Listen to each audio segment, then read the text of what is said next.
দীপান্তরের গা ছমছম, মাঠ পেরিয়ে শেষে পৌঁছে গেলাম দাঁত কর্মর রাক্ষসদের দেশে। চতুর্দিকে ছড়িয়ে আছে ছিবড়ে করা হাড়, তেনারা সব বিশাল যেন এক একটা পাহাড়। কয়েকজনের তিনটে মাথা, ৫-৭টা হাত, আমার প্রান্তের একটা মুঠি যাবে তা নির্ঘাত। আমায় দেখে রাক্ষসরাজ বলল, ওকে ধর। দৌড়ে এলো কুচি রাক্ষস, মুখটা ভয়ঙ্কর।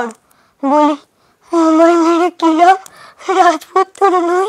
এই দেখো না আমার ঝোলায় কলম খাতা বই, আমি তো এক ছোট্ট কবি, দেশ বিদেশে ঘুরি। নেই তরোয়াল, পক্ষীরাজ বা সৈন্য ফুরি ফুরি। এসব দেখে ইচ্ছে হলে না হয়ে মেরু। বই দেখে মন শান্ত হবে বিকট রাক্ষসেরও। কে জানতো এই কথাটা? কজনই বা জানে? বই যে কাজে লাগতে পারে প্রাণীর পরিত্রাণে। সে বললে, বেশ তো, শুনি কি লিখেছিস, পড়। আমার তখন ঘাম বেরিয়ে ঝরছিল তত্তর। আয় অসুর হাসছে তেরে, বইয়ে ছিল লেখা। শুনেই বলে, বাহরে ছেলে, আর একটু শেখা। তারপরে ফের প্রশ্ন করে, অসুর মানে কেসে? বলি, তারা খুব ভয়ানক, দেশসেবকের বেশে। বুঝেছি, অসুরগুলোর খুব বেড়েছে এবার।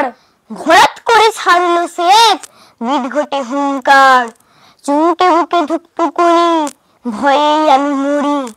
আমতা আমতা করে আবার পরের লাইন পড়ি, রায়ে রাক্ষস অসুর মারে। যেই বলেছি ওকে, বললে, তুই তো দারুণ কবি, ছাড়ান দিলাম তোকে। মাঠ পেরিয়ে ঘাট পেরিয়ে পৌঁছে দিল ঘরে। বললে, আরো করতে লিখিস, সবাই যেন পড়ে। আর এক কথা, খবর দিবি, অসুর এলে পাড়ায় চিবিয়ে খাবো কবির দিকে হাত যদি সে বাড়ায়। সেদিন থেকে চকলেট বা আর কিচ্ছু চাই না। বই না নিয়ে কোথাও আমি কখনো আর যাই না।